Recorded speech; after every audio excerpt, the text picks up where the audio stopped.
Bienvenidos a Hipatia Podcast. En el video de hoy hablaremos sobre el origen y algunas curiosidades de la Navidad. Todos relacionamos la Navidad con una época de paz, compartir con familiares y amigos, regalos y adornos. También lo asociamos con el nacimiento del niño Jesús, con Santa Claus, el árbol de Navidad y villancicos. Pero lo que pocas veces se sabe es que la Navidad tiene un origen pagano y que muchas de sus costumbres están ligadas a aspectos sombríos. Hoy vamos a mostrarte cómo era esta tradición desde sus inicios hasta cómo la conocemos hoy en día. Antes de meternos a fondo, no te olvides de suscribirte a nuestro canal y activar las notificaciones para mantenerte al día con nuestros videos. La Saturnalia es la más antigua precursora de la Navidad. Era la celebración más alegre del año en Roma, se hacía en honor al dios Saturno, el regente de la agricultura y la cosecha. Se celebraba del 17 al 23 de diciembre. En ella se acostumbraba a elegir a un rey entre los más pobres, que dictaba órdenes a todos durante esa época del año. Finalizaban los labores agrícolas, las escuelas cerraban, nadie trabajaba, ni siquiera los tribunales.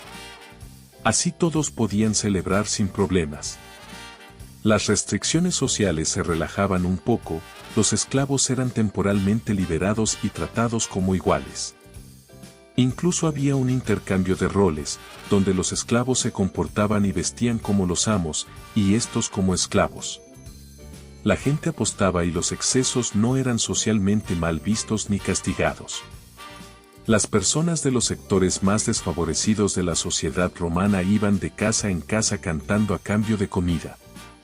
Esta costumbre se cataloga como la precursora de los cantos de reyes y también de los aguinaldos. Se intercambiaban regalos, como poemas satíricos y canciones, pero lo más usual era obsequiar sigillaria, pequeñas figuras hechas de cera o cerámica. La Saturnalia se eliminó del calendario oficial, sin embargo, muchas de sus costumbres impregnaron celebraciones de la Europa occidental del medioevo y luego en la Navidad propiamente dicha. Las Juvenalia. El 25 de diciembre, los romanos celebraban las Juvenalia, una festividad pagana con la que festejaban la infancia y hacían culto a Mitra, el dios del sol invencible que cumplía años ese día. Esta celebración, junto con la del Sol Invictus, era una continuación de la Saturnalia.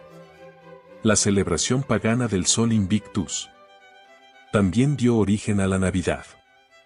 Cada 25 de diciembre del calendario juliano, los romanos celebraban el nacimiento del Sol Invicto, Natalis Solis Invicti. Para los romanos, esta festividad significaba el renacimiento del sol y el triunfo de la luz sobre la oscuridad. Esta simbología sería luego traspolada a Jesús, quien es luz del mundo en la concepción del cristianismo. La celebración pagana del Yule también influyó en el origen de la Navidad. Este es el equivalente del solsticio invernal para los pueblos germánicos y lo celebraban cada 21 de diciembre. Aunque esta fecha varía según la zona, se originó en Escandinavia. El Yule era considerado un momento para el descanso y el final del año. Al celebrar el solsticio de invierno, los pueblos germánicos marcaban el comienzo del aumento de la luz del día y el regreso del sol. Esta celebración pagana se fusionó con la celebración cristiana de la Navidad y muchas de sus tradiciones se incorporaron a la fiesta cristiana. Se prestaba atención a la luz y el fuego, era un festival de Año Nuevo con el que se marcaba la pauta para los meses siguientes. Lo festejaban los vikingos y otros pueblos paganos, y lo pasaban con la familia y amigos para celebrar la noche más larga del año. Los animales se sacrificaban en honor a los dioses, y buena parte de la abundante carne se tomaba para los banquetes. También brindaban con hidromiel, la bebida predilecta de Odín, el dios de la mitología nórdica. Durante la celebración, se acostumbraba a colocar bajo techo un árbol en representación de Yggdrasil, el árbol de la vida, el fresno perenne. Después de que cenaban, quemaban el árbol y se colocaban alrededor de la hoguera. Se creía que con las llamas alejaban los malos espíritus y aseguraban la fertilidad de los campos y la abundancia de las reses. El Yule se convirtió en un nombre para la Navidad, también resultó ser cristianizado para el siglo X y se mezcló con la Navidad. Todavía se conserva la práctica de quemar un gran tronco en Gran Bretaña y varios países escandinavos.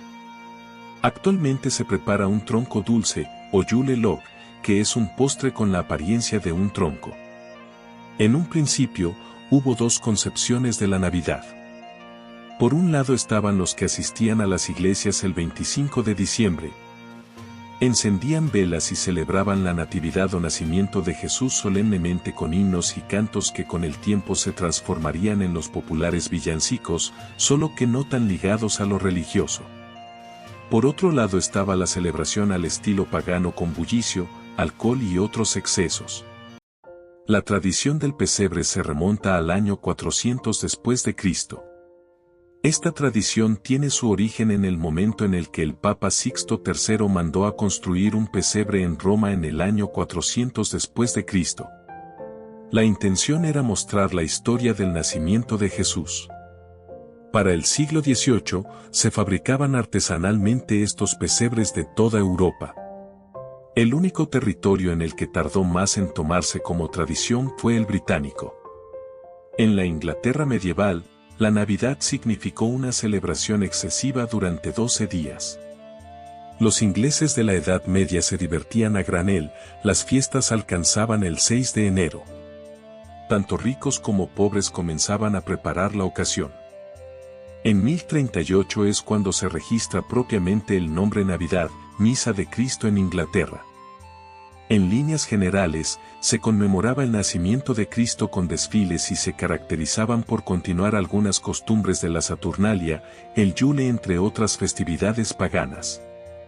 Por ejemplo, un señor del desgobierno se encargaba de dirigir esas bulliciosas celebraciones. A veces ordenaba juegos de Navidad realmente rudos. Asimismo, en las universidades escogía al rey de la Navidad o rey de los frijoles, el cual gobernaría a sus compañeros durante la época de Navidad. De igual forma se hacían obras de teatro, había música, se entregaban regalos y se encendían muchas velas y fogatas. En estas fiestas comían cabezas de jabalí debidamente decoradas y en ocasiones bañadas con bragot caliente, con cerveza extrafuerte con miel y canela enriquecida con brandy.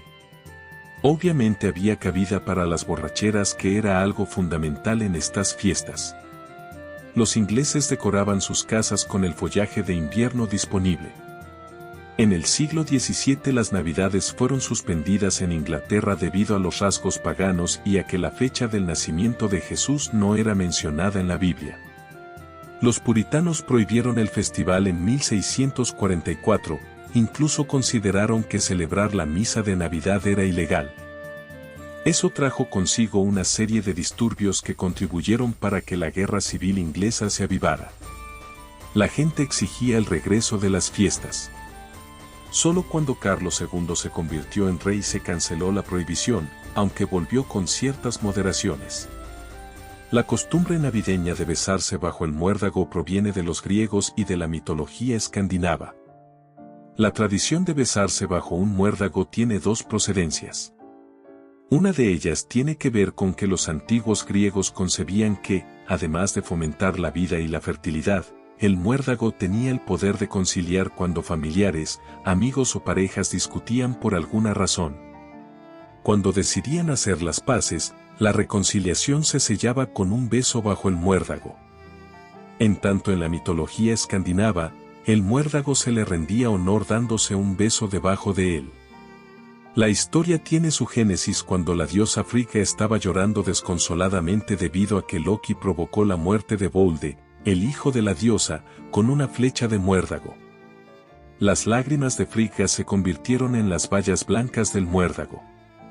Los dioses compadecidos resucitaron a Bolde. Tras ese suceso, la diosa declaró que esta era la planta del amor y la paz y estableció que aquellas personas que tuvieran alguna pelea tenían que olvidar esa discordia si ante ellos había un muérdago. Y tendrían que rendirle honor con un beso y un abrazo. Hoy las parejas practican esta tradición únicamente durante la Nochebuena para así hacer una alianza de amor.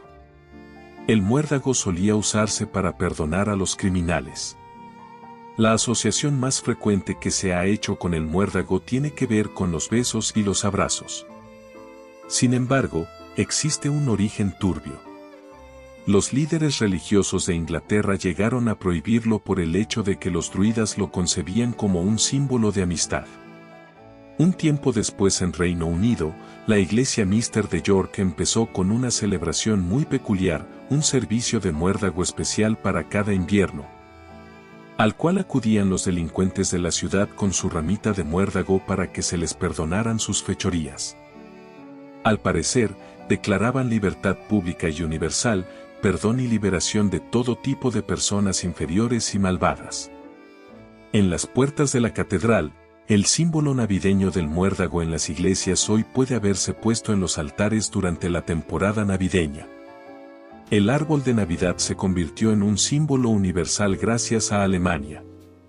De acuerdo con muchos historiadores, los alemanes fueron los primeros en decorar el árbol de Navidad, una evolución de la decoración de ramas con hojas perennes que usaban en las fiestas paganas.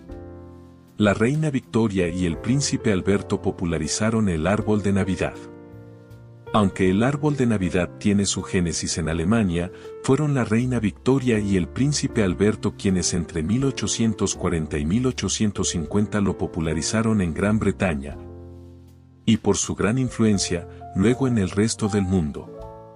El árbol se convierte en una costumbre navideña del cristianismo. Sobre esto existen muchas leyendas, una se le atribuye a Bonifacio, el famoso monje benedictino que en el siglo VIII realizó en Alemania su destacada labor misionera.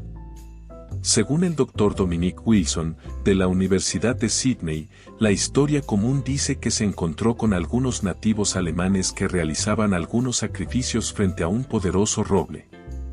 Los robles eran sagrados para el dios Thor. Resulta que Bonifacio derribó el roble con una hacha para evitar la idolatría. Los paganos esperaban un castigo para él por parte del dios, pero esto nunca sucedió. La leyenda además expone que en el árbol caído nació un abeto, y eso convirtió a este árbol en un símbolo del cristianismo, porque representaba la vida eterna.